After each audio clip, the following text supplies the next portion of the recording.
Chapter 75, The Last Rifle.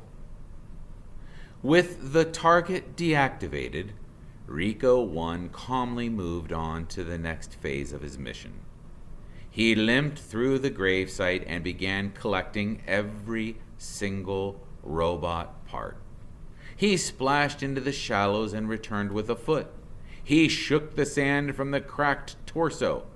He pulled a head out from a tide pool. Each part was then piled around Roz's lifeless body. Bright Bill watched in horror as his mother slowly disappeared under a pile of parts. Roz looked just like the dead robots, but she wasn't dead. She had simply been shut down.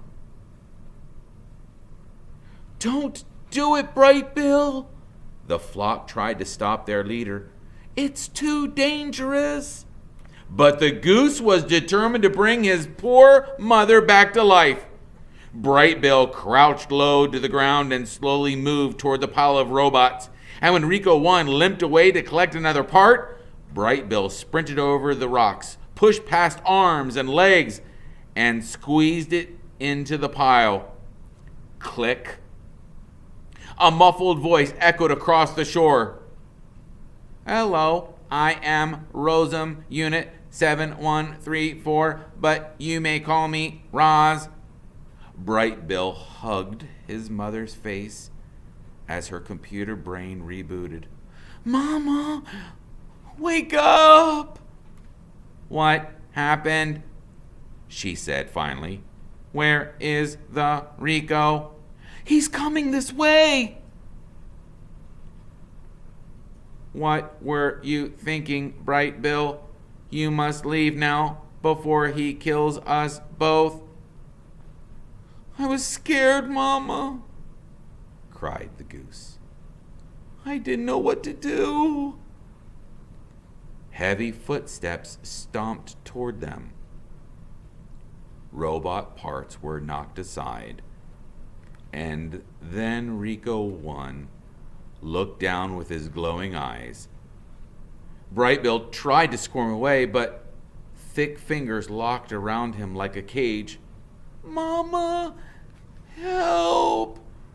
cried Bright Bill as he was pulled up from the pile. "Please do not hurt my son," begged Roz. "He is harmless."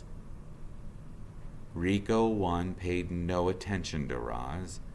He just held up the goose in his giant hand, ready to crush the life out of him. Mist swirled in the breeze. Waves sloshed against the rocks. Seagulls circled above.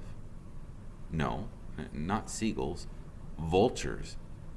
And one of them clutched something silver in his talons. The vultures spiraled down, and Rico 3's rifle clattered onto the shore. Geese and otters quickly surrounded the rifle. They squawked and squeaked and fumbled with the weapon, trying to aim the clunky thing. The hunter was confused. How had those animals gotten a rifle? And could they possibly know how to fire it? They did know. The geese had seen a trigger pressed before. A beam of light briefly flashed through the gloom. At first it seemed as if nothing had happened, but a moment later, Rico 1's chest began glowing a brilliant orange, and then it was melting and oozing down in his front, and soon there was a wide, gaping hole in the middle of his torso. His hand suddenly unclenched, and Bright Bill fluttered away. Seawater sprayed over the gravesite, and steam hissed up from the Rico's scorching hot guts. He shook and twitched and collapsed beside Roz. Rico 1 turned his face to Roz and spoke in a quiet, garbled voice. More Ricos will come for you. And if you destroy them, still more will come. The makers will not rest until all missing robots have been retrieved. When will they come? Said Roz. How long do we have? You can still be fixed, Roz.